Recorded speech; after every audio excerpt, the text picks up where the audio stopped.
Сәлем достар, каналыма қош келдіңіздер. Бүгін сіздермен осындай өте дәмді шайға арналған печенье дайындаймыз.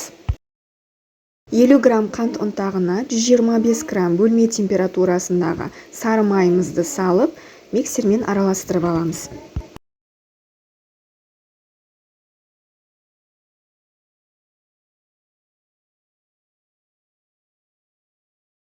Содан соң үстіне бір жұмыртқамызды және 60 мг өсімдік майын құйып, тағы да миксерлеп аламыз.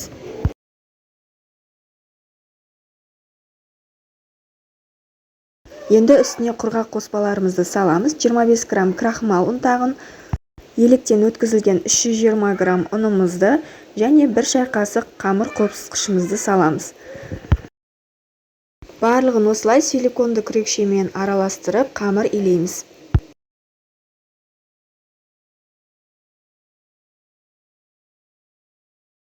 Дайын болған қамырымызды бірден пайдалана береміз. Міне біздің қамырымыз дайын болды. Көз мөлшерімен кішкенеден алып, қолымызбен домалақтаймыз.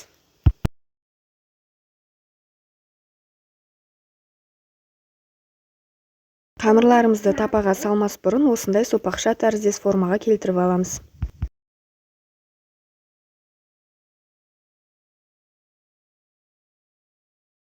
Енді осылай шанышқымен барлық печеньяларымыздың бетін басып шығамыз. Міне печеньяларымыз дайын болды.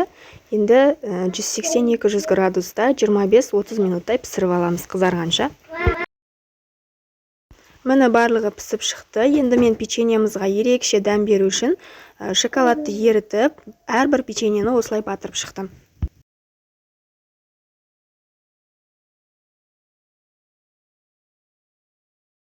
Шоколады қату үшін 15-20 минутқа мұздатқышқа салбасаңыздар болады.